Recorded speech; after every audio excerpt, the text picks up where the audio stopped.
अगर मैं आपसे पूछूं, सबसे ताकतवर कौन है? वह जिसकी मांसपेशियां मजबूत हैं, या वह जिसका मन टूटने के बाद भी शांत रहता है? सोचिए, एक पल में सब कुछ छिन जाए, धन, रिश्ते, सम्मान, तब आपका शरीर नहीं, आपका मन ही आपको जिंदा रखेगा। गौतम बुद्ध कहते हैं, दुख बाहर नहीं है, दुख मन में है। आज की ये कहानी आपको बताएगी, शरीर नहीं, मन कैसे मजबूत किया जाता है। इस संसार में मनुष्य जीवन की सबसे बड़ी विडंबना यह है कि वह अपने शरीर को तो बहुत महत्व देता है, पर अपने मन को समझने और मजबूत करने का प्रयास बहुत कम करता है। लोग सुंदर शरीर, बलवान देह, ऊंचा कद और आकर्षक रूप को सफलता का मापदंड मानते हैं, जबकि जीवन की वास्तविक लड़ाइयां शरीर से नहीं, मन से लड़ी जाती हैं। गौतम बुद्ध ने मानव जीवन के इसी सत्य को बहुत गहराई से समझा और बार बार कहा, शरीर नश्वर है, मन ही वह शक्ति है जो दुख और सुख दोनों का कारण बनता है। बुद्धानुसार, यदि मन कमजोर है तो सबसे बलवान शरीर भी जीवन की कठिनाइयों के सामने हार जाता है, और यदि मन मजबूत है तो दुर्बल शरीर भी संसार की सबसे बड़ी पीड़ा को सहन कर सकता है। बुद्ध का जीवन मन की शक्ति का उदाहरण। गौतम बुद्ध का जीवन स्वयं इस सत्य का सबसे बड़ा उदाहरण है। राजकुमार सिद्धार्थ के पास सब कुछ था, राजमहल, सुख सुविधाएं, स्वस्थ शरीर, धन दौलत और सम्मान, लेकिन उनका मन प्रश्नों से भरा हुआ था। उन्होंने देखा कि शरीर चाहे कितना भी सुंदर और शक्तिशाली क्यों न हो, वह बूढ़ा होता है, बीमार पड़ता है और अंततः मृत्यु को प्राप्त होता है। जब सिद्धार्थ ने संन्यास लिया, तब उन्होंने अत्यधिक तपस्या की, कई दिनों तक भोजन नहीं किया। शरीर अत्यंत कमजोर हो गया। लोग उन्हें देखकर कहते थे कि ये व्यक्ति अब जीवित नहीं रह पाएगा, लेकिन उस कमजोर शरीर में एक अड़िग और जागृत मन था। अंततः बुद्ध ने समझा कि न अत्यधिक भोग से मन मजबूत होता है और न ही अत्यधिक तप से। मन की शक्ति मध्यम मार्ग से विकसित होती है। बुद्धानुसार मन क्या है? बुद्ध के अनुसार मन केवल सोचने वाला अंग नहीं है, मन ही दुख का कारण है, सुख का अनुभव करता है, क्रोध, लोभ और मोह को जन्म देता है, और इन्हीं से मुक्ति भी दिलाता है। बुद्ध कहते हैं, मन ही सब कुछ है, जैसा तुम सोचते हो वैसे ही बन जाते हो। यदि मन में भय है तो संसार भयावह लगता है। यदि मन में शांति है तो विपत्ति में भी शांति बनी रहती है। शरीर की सीमाएं और मन की स्वतंत्रता। शरीर सीमित है, वह थकता है, वह बीमार पड़ता है, वह समय के साथ नष्ट हो जाता है, लेकिन मन कल्पना कर सकता है, सहन कर सकता है, परिवर्तन कर सकता है और जागृत हो सकता है। बुद्ध ने कभी शरीर को नकारा नहीं, लेकिन उन्होंने स्पष्ट कहा कि शरीर को ही सब कुछ मान लेना अज्ञान है। दुख का मूल कारण कमजोर मन।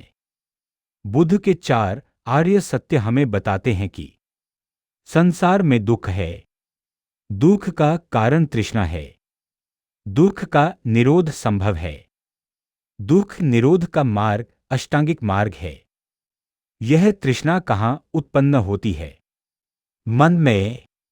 जब मन कमजोर होता है, वह इच्छाओं के पीछे भागता है, अपमान सहन नहीं कर पाता, छोटी बातों पर टूट जाता है और हर स्थिति में दुख खोज लेता है। मजबूत मन की पहचान।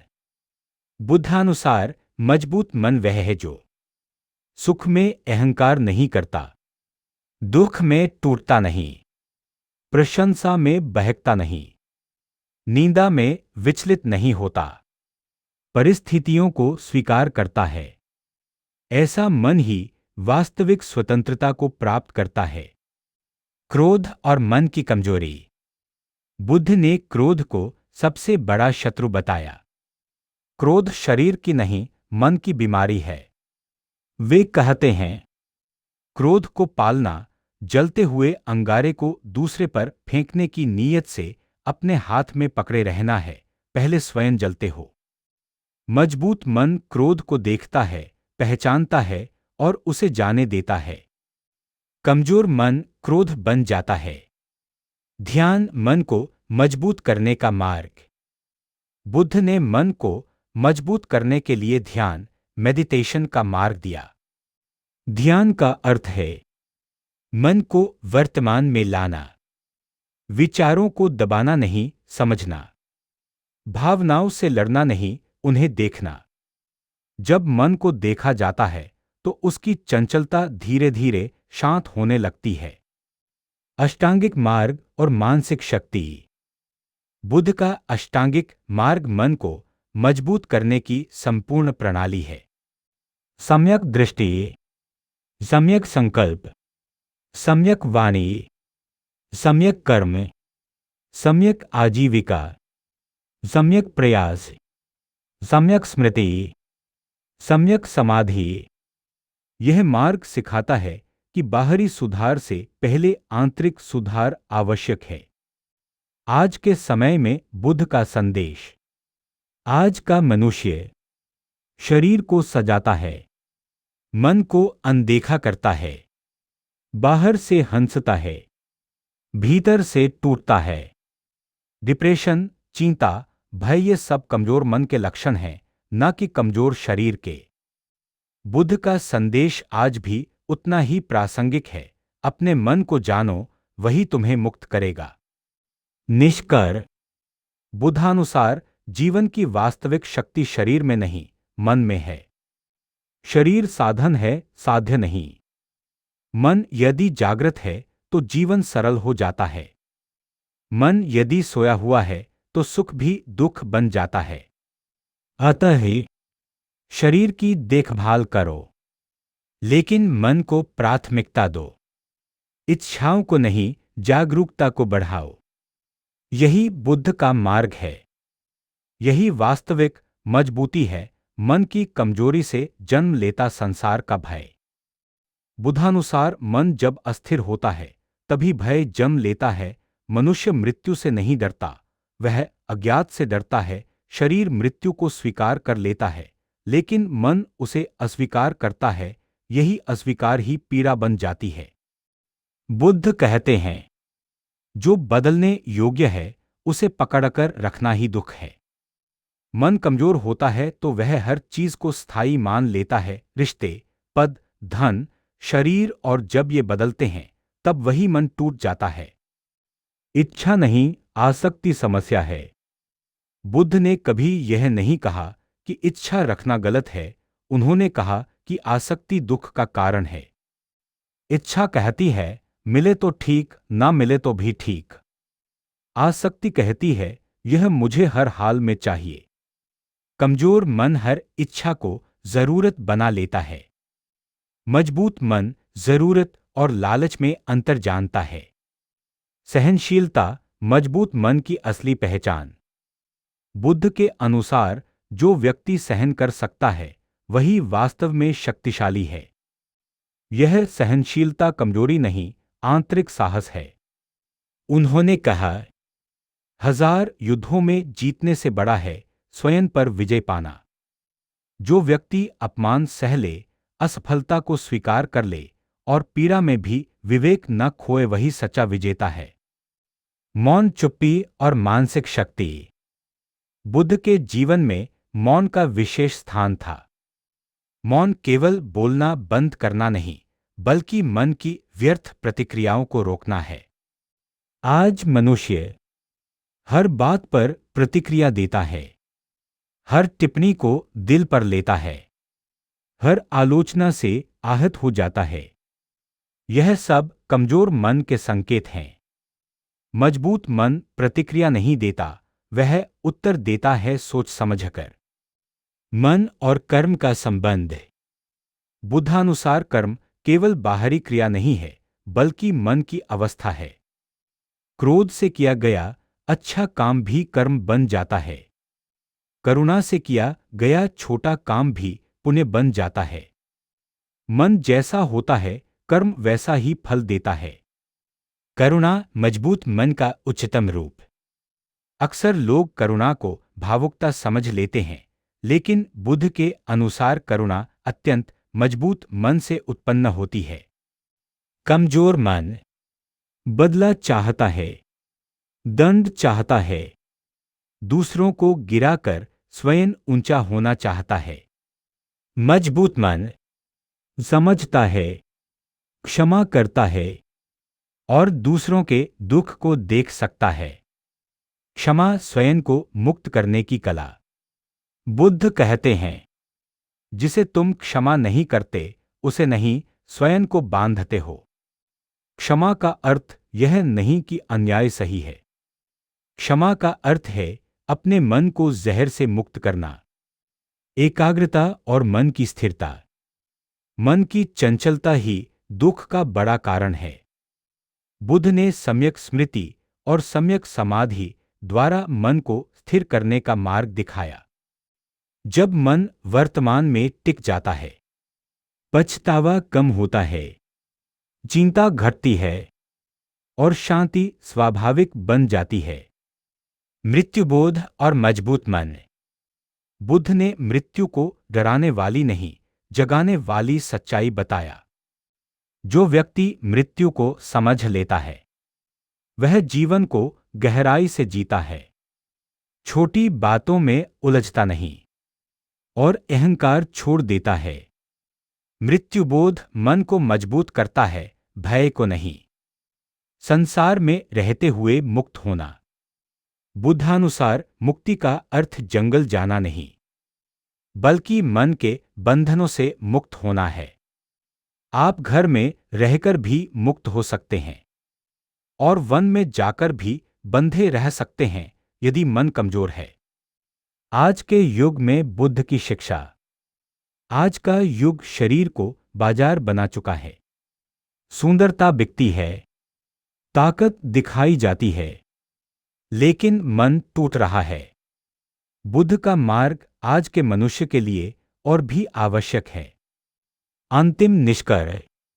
बुद्धानुसार शरीर साधन है, मन चालक है और जागरूकता लक्ष्य है। जिस दिन मन मजबूत हो जाता है, उसी दिन जीवन सरल हो जाता है। सुख परिस्थितियों से नहीं, मन की अवस्था से आता है। यही बुद्ध का अंतिम संदेश है। अपने मन को जानो, उसी में तुम्हारी मुक्ति छिपी है। मनुष्य की सबसे बड़ी भूल बाहर शक्ति ढूंढना। बुद्ध कहते हैं कि मनुष्य की सबसे बड़ी भूल यह है कि वह अपनी शक्ति बाहर खोजता है। वह सोचता है कि धन आ जाए तो वह मजबूत हो जाएगा, पद मिल जाए तो सुरक्षित हो जाएगा, या शरीर बलवान हो जाए तो डर समाप्त हो जाएगा। लेकिन बुद्धानुसार यह सब भ्रम है। बाहरी शक्ति परिस्थितियों पर निर्भर होती है, जबकि आंतरिक शक्ति परिस्थितियों से स्वतंत्र होती है। जो व्यक्ति अपने मन को साध लेता है, वह हर परिस्थिति में संतुलित रहता है, और जो मन से हार जाता है, वह सुविधा के बीच भी दुखी रहता है। तुलना कमजोर मन की आदत। कमजोर मन की सबसे बड़ी पहचान है तुलना। वह हर समय देखता है, दूसरे क्या कर रहे हैं, दूसरे कितना कमा रहे हैं, दूसरे कैसे दिखते हैं। बुद्ध कहते हैं, ईर्ष्या वह आग है जो पहले अपने घर को जलाती है। मजबूत मन अपनी यात्रा पर ध्यान देता है। उसे यह जानने की आवश्यकता नहीं होती कि दूसरा कहाँ है, क्योंकि वह जानता है कि हर व्यक्ति की यात्रा अलग है। असफलता और मजबूत मन। बुद्धानुसार असफलता कोई शत्रु नहीं है, वह शिक्षक है। लेकिन कमजोर मन असफलता से डरता है, क्योंकि वह स्वयं को परिणाम से जोड़ लेता है। मजबूत मन कहता है, मैं परिणाम नहीं हूं, मैं प्रयास हूं। जब व्यक्ति असफलता को सीख मान लेता है, तब उसका मन मजबूत होना शुरू होता है। बुद्ध का मार्ग हमें सिखाता है कि गिरना जीवन का नियम है, लेकिन उठना जागरूक मन का कार्य है। अकेलापन और आत्मबोध। आज का मनुष्य अकेलेपन से बहुत डरता है। वह हर समय किसी न किसी के साथ रहना चाहता है, भीड़, मोबाइल, शोर। लेकिन बुद्ध कहते हैं, जो अकेले बैठ सकता है वही स्वयं को जान सकता है। अकेलापन और एकांत में अंतर है। अकेलापन कमजोर मन की पीड़ा है। एकांत मजबूत मन की साधना। जब मनुष्य स्वयं के साथ रहना सीख लेता है, तब उसे संसार की आवश्यकता कम हो जाती है। भय मन की कल्पना। बुद्धानुसार अधिकांश भय वास्तविक नहीं होते, वे मन की कल्पना होते हैं। मन भविष्य में जाकर डर रच लेता है। अगर ऐसा हो गया तो, अगर वह छोड़ गया तो, अगर मैं असफल हो गया तो। मजबूत मन वर्तमान में रहता है। वह जानता है कि भविष्य अभी आया नहीं है और अतीत जा चुका है। इच्छाओं की आग और संतोष। इच्छा स्वयं में गलत नहीं है, लेकिन इच्छाओं की आग मन को जला देती है। बुद्ध कहते हैं, संतोष सबसे बड़ा धन है। जो व्यक्ति संतोष सीख लेता है, वह कम में भी खुश रह सकता है। और जो संतोष नहीं सीखता, वह अधिक में भी दुखी रहता है। संबंध और अपेक्षाएं। मनुष्य के अधिकतर दुख संबंधों से आते हैं। बुद्ध कहते हैं कि दुख संबंधों से नहीं, अपेक्षाओं से आता है। कमजोर मन दूसरों से यह अपेक्षा करता है कि वे उसके अनुसार चलें। मजबूत मन दूसरों को उनके स्वभाव के साथ स्वीकार करता है। स्वीकृति ही शांति का द्वार है। अहंकार सबसे सूक्ष्म शत्रु। अहंकार बहुत सूक्ष्म होता है, वह अच्छे कार्यों में भी छिप जाता है। मैं सही हूं, मैं श्रेष्ठ हूं, यही अहंकार है। बुद्ध कहते हैं, जहां मैं है वहां शांति नहीं है। मजबूत मन विनम्र होता है। वह जानता है कि सीखने को अभी बहुत कुछ बाकी है।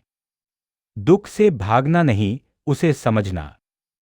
आधुनिक मनुष्य दुख से भागना चाहता है, मनोरंजन, नशा, व्यस्तता। लेकिन बुद्ध का मार्ग इसके विपरीत है। वे कहते हैं, दुख को देखो, समझो, भागो मत। जब दुख को समझ लिया जाता है, तब वह अपना प्रभाव खो देता है। समय और मन। मनुष्य समय की कमी की शिकायत करता है, लेकिन वास्तव में समस्या समय की नहीं, मन की अव्यवस्था की है। जब मन शांत होता है, तब समय पर्याप्त लगता है। जब मन अशांत होता है, तब समय भी बोझ बन जाता है। मृत्यु और जीवन का संतुलन। बुद्ध मृत्यु की स्मृति को जीवन का शिक्षक मानते हैं। जो व्यक्ति यह जान लेता है कि सब कुछ अस्थायी है, वह जीवन को हल्के मन से जीता है।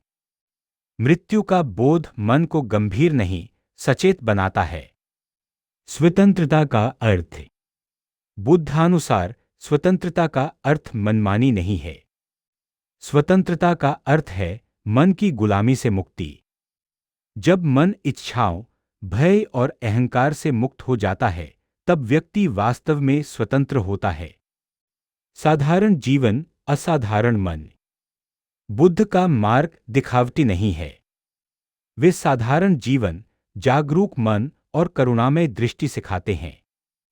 मजबूत मन किसी विशेष परिस्थिति का मोहताज नहीं होता। वह साधारण जीवन में भी असाधारण शांति खोज लेता है। अंतिम समापन। बुद्धानुसार शरीर समय के साथ ढल जाता है। परिस्थितियां बदलती रहती हैं। लोग आते जाते रहते हैं। लेकिन यदि मन मजबूत है, तो जीवन बहता रहता है। मन को मजबूत करना कोई एक दिन का कार्य नहीं, यह निरंतर जागरूकता की यात्रा है। जब मन मजबूत होता है, तो संसार का भार हल्का हो जाता है।